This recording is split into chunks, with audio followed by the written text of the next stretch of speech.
Karena banyak disampaikan, tadi dikutip juga ya, yang menganggap bahwa bantuan kita itu tidak tepat sasaran, ya, termasuk PKH, termasuk bantuan pangan non tunai.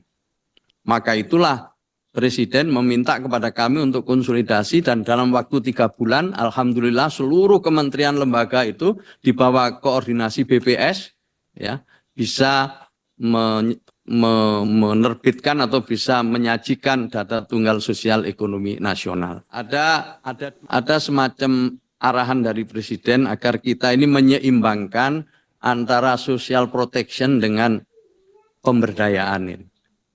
Kalau dulu kan kita lebih kuat pada social protection, sering disebut sebagai social protection heavy. Nah sekarang kita ingin, tadi sudah disinggung oleh Bapak Ibu sekalian, di antaranya kita ingin menyeimbangkan dengan pemberdayaannya.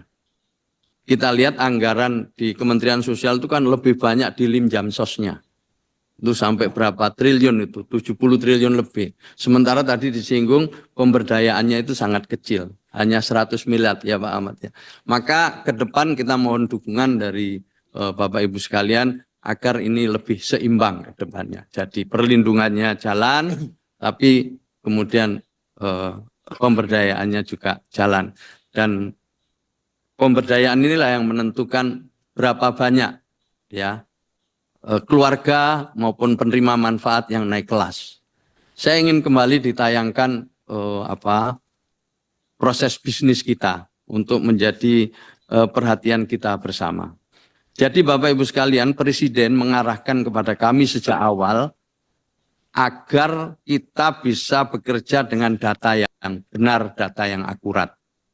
Karena banyak disampaikan, tadi dikutip juga ya, yang menganggap bahwa bantuan kita itu tidak tepat sasaran, ya, termasuk PKH, termasuk bantuan pangan non tunai. Maka itulah Presiden meminta kepada kami untuk konsolidasi, dan dalam waktu 3 bulan, alhamdulillah seluruh kementerian lembaga itu di bawah koordinasi BPS ya bisa menerbitkan atau bisa menyajikan data tunggal sosial ekonomi nasional. Ada 2 pintu untuk orang itu bisa masuk miskin. Yang pertama, kelas menengah yang turun menjadi rentan, yang rentan turun menjadi miskin. Dan yang kedua adalah input dari transmisi kemiskinan. Nah ini dua-duanya harus ditutup Bapak Ibu sekalian. Salah satu cara nutupnya itu adalah dengan sekolah rakyat, sementara yang dari atas itu adalah dengan berbagai kebijakan-kebijakan yang salah satu di antaranya adalah memperkuat pemberdayaan. Nah, saya ingin ini jadi pedoman kita bersama. Kami di Kementerian Sosial ingin setiap tahunnya itu tidak kurang dari 350.000 KPM bisa naik kelas, bisa graduasi. Dengan melibatkan setiap pendamping minimal menggraduasi 10 KPM. Kita punya 33.000 pendamping. Itu artinya sudah 330.000, padahal juga ada yang lebih dari 10. Dan ini sudah menjadi komitmen dari para pendamping itu yang sekarang tadi mereka juga sedang menunggu untuk bisa segera ditetapkan sebagai P3K itu. Jadi mereka dengan semangat yang ada itu siap. Nah kalau kita mau berkelanjutan, ya mau tidak mau kita harus menyiapkan target. Maka itu proses bisnis ini menjadi pegangan kita bersama Ibu Bapak sekalian. Kita ingin yang ada di desil 1 itu, nggak mungkin dia langsung desil 6, paling nggak bisa menjadi desil 2, desil 3 naik begitu secara bertahap. Nah proses graduasi kita ini juga perlu dipahami, proses graduasi kita itu kita ingin bertahap. Graduasi 1 itu KPM dipersiapkan untuk ikut program kementerian yang lain. Tapi pada tahun pertama ini masih dibantu oleh kita.